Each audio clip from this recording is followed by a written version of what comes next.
I graphed the percent change of GDP and OPHNFB for the 1960s decade.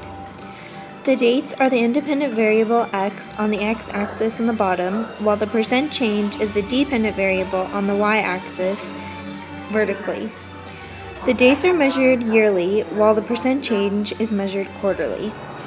The relationship between the two variables is almost coincidental for the entire decade, except when OPHNFB takes a jump or leads in 1961 and 1967. The graph shows that throughout the 1960s, GDP stayed relatively the same. However, both personal savings and domestic investment did have real changes. One of the biggest changes and dips of the decade was in the beginning, in the recession of 1960 to 1961, which lasted 10 months, and was defined by a high unemployment rate and a low GNP rating. Throughout the beginning of the decade, we can see that the variables are coincident. However, from the middle point onwards, we can see that they begin to lead and then lag with GDP. The Vietnam War began prior to the 60s, but the major years of fighting were in this decade.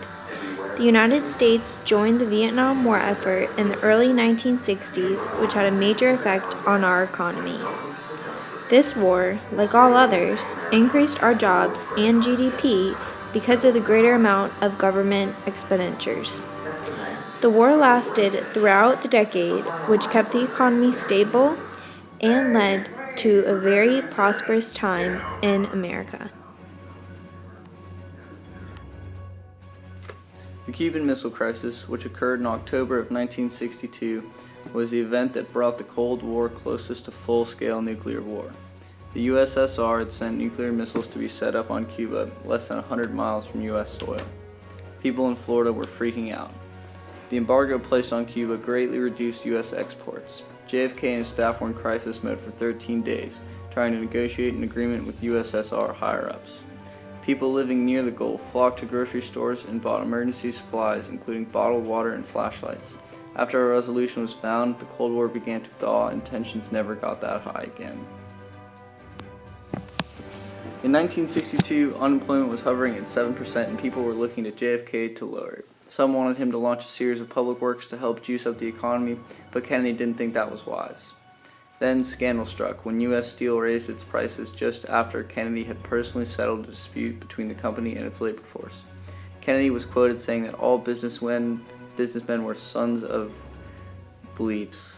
This, as well as the grand jury assembled to get to the bottom of the scandal surrounding U.S. Steel, caused many people to believe that JFK was attempting to restrict big business. This assumption led to a stock market drop. In order to prevent further economic downturn, Kennedy suggested that he was considering large tax cuts targeting mainly big businesses. This helped to settle the economy and keep it growing. The JFK assassination. Lyndon B. Johnson took over after Kennedy's death and was able to pass his bills without much trouble. This put Kennedy's vision of an America without poverty into motion. These bills helped to really ignite the economy and kick things into gear. Although Kennedy's death ended up aiding in his social and economic plans finally being passed, the stock market dropped the day that he died. British invasion. The Beatles actually originated from Britain, but were a very important part of America's cultural history. They were a symbol for rock and roll as well as concert fame.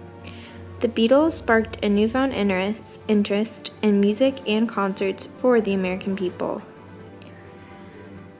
Following the Beatles to America were many more talented artists looking to increase their fan base, such as the Rolling Stones and The Who.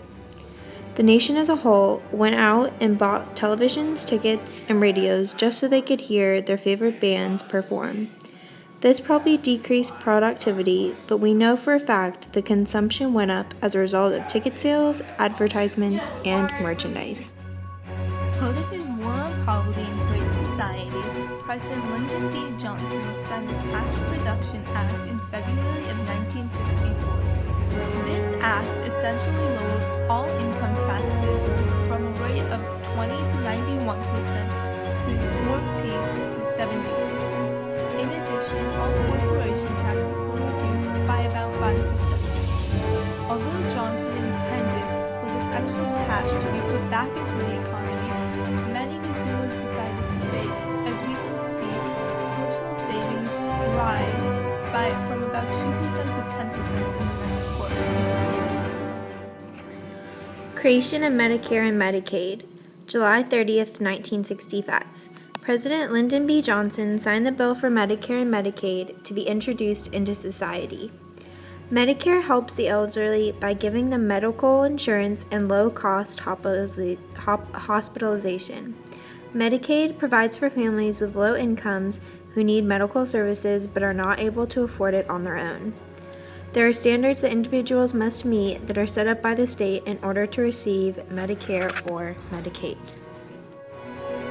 In 1961, President John F. Kennedy signed legislation to raise the minimum wage from the then $1 per hour to $1.25 per hour, which was to be put into effect by September of 1963.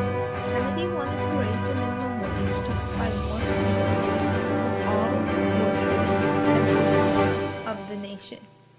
As we can see from the data then, personal savings went up after the law was put into effect, most likely because most of the citizens placed their extra wages into the bank account. However, GDP and domestic investment rise and fell about the same as they would have normally. The first Super Bowl was on January 15th, 1967. The first Super Bowl game had a significant economic and cultural effect on the economy. This game paved the way for all future Super Bowl games that would come to be even more important. The United States as a whole bought radios and televisions to listen and watch the game. Approximately 100,000 people spent money on tickets to go to this game. On April 4th, 1968, Martin Luther King Jr. was assassinated. People became less productive after the assassination of their beloved leader, Martin Luther King Jr. This was the sole effect his death had on the American people. Martin Luther King Jr. had more detractors than supporters, so the effect on the economy he did have was rather minimal. It did, however, affect the people's work performance for a while because many were still sulking in the tragedy. In 1969, after doing extensive research of the moon and studying the requirements for a lunar landing, NASA finally gave the go-ahead for a mission to the moon. Neil Armstrong and Buzz Aldrin, along with the less-remembered Michael Collins, made the journey in the summer of 1969. This event was a huge scientific achievement for mankind as well as the United States. It was also a huge government project, and all the spending that went into it helped to stimulate the economy and increase aggregate demand. The total cost of Apollo 11 was around $355 million, without factoring in inflation.